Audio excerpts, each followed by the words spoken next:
नमस्ते, आप सभी का स्वागत है प्रत्याहार के विषय के इस व्याख्यान में। आज जानेंगे प्रत्याहार क्या होता है। तो पहले सूत्र साधन पाद का 54वां सूत्र है, 54 सूत्र। स्विषय असंप्रयोगे चतस्य स्वरूपानुकार इव इंद्रियाणाम प्रत्याहार, ये सूत्र है। इसमें किन चीज़ों का वर्णन किया गया है, इंद्रियां कितनी हैं, किन इंद्रियों का यहाँ पे वर्णन किया गया है, किस प्रकार से असंप्रयोगे की बात है, किस प्रकार से उनके अपने अपने विषयों से संबंध छूटने की बात है, उन सब की चर्चा आपके सामने करेंगे। तो सबसे पहले आया स्विषय। स्विषय यानी कि अपने अपने विषयों के प्रति। यहाँ अपने अपने विषयों के प्रति का वर्णन जो है वो किस संदर्भ में है, वो इंद्रियों के संदर्भ में है। इंद्रियां हैं, आंखें इंद्री हैं, कान इंद्रियां हैं, कर्ण इंद्री है, आंख भी इंद्री है, जिह्वा भी इंद्री है, नासिका भी इंद्री है, और हमारी जो त्वचा है वो भी इंद्री है। आंखें देखने का काम करती हैं, कान सुनने का काम करते हैं, सुनने का जो ध्वनि को ग्रहण करने का काम करते हैं। उसके बाद नासिका गंध को ग्रहण करती है, कोई भी स्मेल हमें नासिका से आती है, कोई भी रस का अनुभव हम जिह्वा से करते हैं, और किसी के भी स्पर्श का अनुभव हम त्वचा से करते हैं।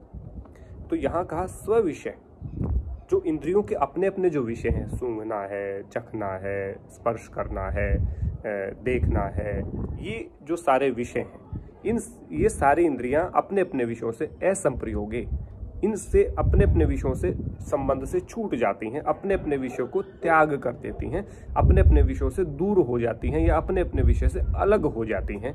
ये यहाँ पे क्या, असंप्रयोगे का मतलब संबंध विच्छेद हो जाना, छूटना, या जुड़ाव ना रहना, या अपने अपने संबंध से दूर हो जाना असंप्रयोगे कहा। तो स्विषय असंप्रयोगे, जब इंद्रियां अपने अपने विषयों से दूर हो जाती हैं, आंखें देखने के प्रति जो देखने का जो काम है वो छोड़ करके अंतर्मुखी हो जाती हैं, कान बाहर की ध्वनि को ना सुन करके अंतर्मुखी हो जाता है, जिह्वा भी ऐसे, बाकी की इंद्रियां भी ऐसे ही अपने अपने विषयों के प्रति संबंध विच्छेद करके अंतर्मुखी जब हो जाती हैं, उसके बाद कहा चित्तस्य स्वरूपानुकार, चित्त का जो स्वरूप है। और चित्त कौन सा, यहाँ पे निरुद्ध हुए चित्त की बात की गई है। जब चित्त निरुद्ध हो जाए तो चित्त के स्वरूप के अनुसार, यानी जैसा चित्त है उसके अनुसार, इव उसी के समान, चित्तस्य स्वरूपानुकार, चित्त का जो स्वरूप है, इव का अर्थ है वैसा ही, एक समान, उसी के समान। तो चित्त के स्वरूप के अनुसार ही इंद्रियां अपना व्यवहार करती हैं। तो चित्त स्वरूपानुकार इव इंद्रियाणाम प्रत्याहार, जब इंद्रियां अपने अपने विषयों से संबंध विच्छेद करके चित्त के स्वरूप के अनुसार हो जाती हैं, जैसा चित्त व्यवहार करता है वैसा ही वो इंद्रियां व्यवहार करती हैं। जो चित्त कर रहा है, जो चित्त दिखा रहा है वही देख रही हैं, जो चित्त सुना रहा है वही सुन रही हैं, उस अवस्था को प्रत्याहार कहा है।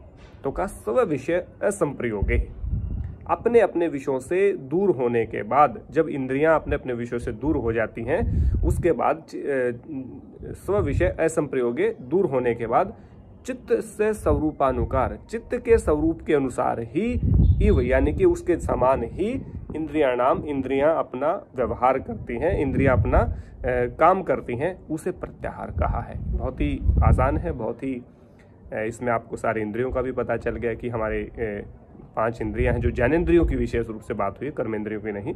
तो जो ज्ञानेंद्रिय हैं 5, आँख, कान, जिह्वा, नासिका और त्वचा, इन 5 के जो अपने अपने विषय हैं वो उन विषयों से अलग हट करके अंतर्मुखी हो जाती हैं। ये विषय बाह्य हैं, स्पर्श का अनुभव बाहर होता है, ध्वनि बाहर की ध्वनि सुनते हैं, बाहर की चीज़ों को देखते हैं, बाहर की चीज़ों को रस चखते हैं, गंध को सूंघते हैं। लेकिन जब चित्त के साथ ये सारी इंद्रियां जुड़ जाती हैं, एकीकरण हो जाता है और चित्त के स्वरूप के अनुसार ही अपना व्यवहार करती हैं, तो बाह्य विषयों से विमुख हो करके अंतर्मुखी हो जाती हैं। क्योंकि चित्त अंतःकरण का अंग है, चित्त जो है अंतःकरण का अंग है, तो अंतर्मुखी इसीलिए होते हैं क्योंकि चित्त के साथ ये जुड़ती हैं। और जब चित्त कौन सा, सत गुण प्रधान जब चित्त होता है, जब एकाग्र अवस्था होती है चित्त की, उस समय पे, या निरुद्ध अवस्था होती है उस समय के चित्त की ये बात है। यदि तमोगुण चित्त है तो नहीं जुड़ेगा, यदि रजोगुण है तो नहीं।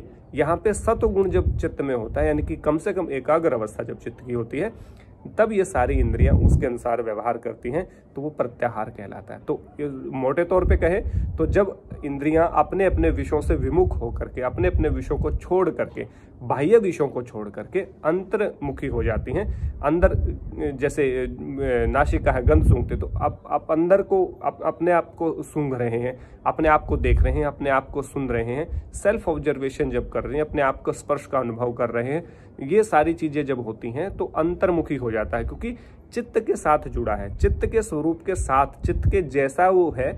और चित्त अंतःकरण का अंग है, मन, बुद्धि, चित्त और अहंकार, ये अंतःकरण चतुष्ट है। तो जब चित्त के अनुसार जुड़ेगी तो चित्त अंतःकरण का अंग है, तो अंतःकरण का अंग है तो अंतर्मुखी स्वाभाविक रूप से होगी, तो वो अंतर्मुखी हो जाती हैं। तो कहा गया सामान्य रूप से जब इंद्रियां बाह्य विषयों से विमुख होकर के अंतर्मुखी हो जाती हैं, जब बाह्य विषयों को छोड़ करके वो अंतर्मुखी हो जाती हैं, अंतर्मुखी यानी कि अंदर की तरफ प्रेरित हो जाती हैं, तब प्रत्याहार कहलाता है। तो सामान्य तौर पे इंद्रियां अपने बाह्य विषयों का त्याग करके, उनको छोड़ करके जब अंतर्मुखी हो जाती हैं, वो प्रत्याहार कहलाता है।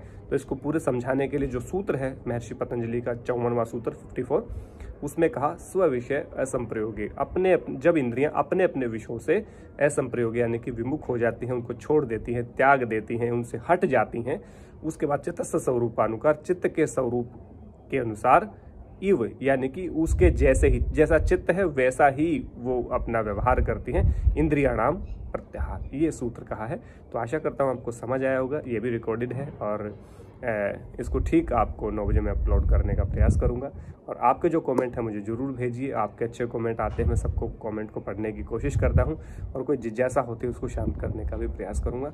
इतना कीमती समय देने के लिए बहुत बहुत धन्यवाद, और मुझे बार बार इन चीज़ों को प्रेरित करने के लिए और मुझे मेरा हौसला बढ़ाने के लिए भी आपका बहुत धन्यवाद। यदि व्याख्यान अच्छा लगा हो तो औरों को भी शेयर कर दीजिए, ताकि और भी लोग इसको व्याख्यान को सुन करके इससे प्रेरित हो सके और उनका जो डाउट है वो क्लियर हो सके, विद्या का प्रचार हो सके और अविद्या का नाश हो सके। इसी भावना के साथ आप सबका बहुत बहुत धन्यवाद। जय हिंद, जय भारत, नमस्ते।